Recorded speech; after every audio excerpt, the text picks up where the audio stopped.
Ano po ang reaksyon ng inyong panig dito po sa extradition request na ito?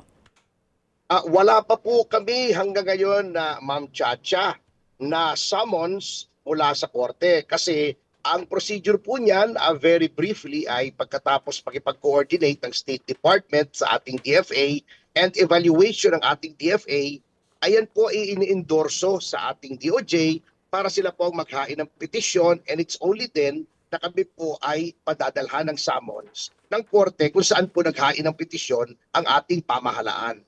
So wala pa po hanggang ngayon, ma'am. Yes, Oo, I oo. confirm that. Yes. Attorney, usually yung mga ganyang klase, gaano po katagal bago po talaga maipadala sa inyo yung request?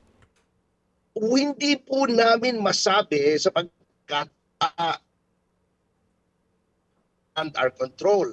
Meaning po, yung evaluation ng DFA and then yung pag-endorso po sa DOJ, and then syempre po, ipe-prepare pa po yan. Yan is a formal petition for extradition na ihahain sa korte kung saan naroroon si Pastor Quiboloy. So, depende po yan sa ating DOJ kung gaano po nila kabilis maihahain ng petisyon, at depende rin po sa korte kung gaano po nila kabilis mabibigyan kami noong summons po. Ang binabanggit nyo po dito sa extradition request, dahil may mga pending cases pa po siya dito sa Pilipinas, extremely unfeasible, yun po ang ginamit ninyong salita, na mapa-extradite po siya sa Amerika. Pwede nyo po ma-explain sa amin? Kasi base po sa legal argument sa ibang mga tao, under the rules, meron daw pong temporary surrender na tinatawag kahit daw may mga kaso pa dito sa Pilipinas. Pero bakit po sa inyong palagay hindi po pwede yun? Meron po, totoo naman po yun. At yan po ay nasa pagpapasya na ng. Meron po tayong tinatawag na doktrina sa mga ganitong kaso, including international law, ng preferential jurisdiction.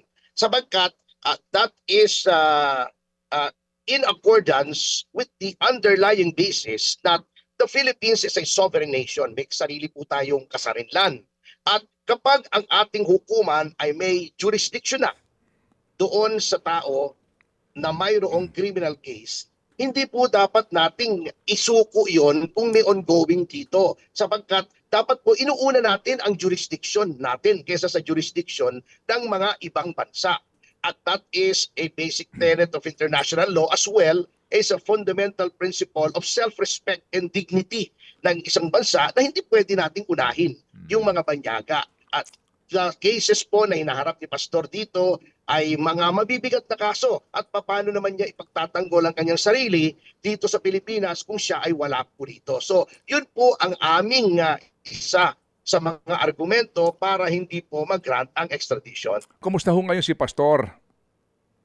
Well, he is in high spirits, but we have to understand also, Manong Ted, Manang Chacha, na our client is in his 70s. At syempre, with all the stress of the ongoing litigation kaya sa kanyang apostolate dito sa Pilipinas, ay syempre po, it has to take its toll somehow. At hindi po siya kasi nakakapag-exercise katulad dati na nakakapag-basketball siya at kung ano-ano mga ehersisyo. Ngayon po syempre, he's confined to his cell.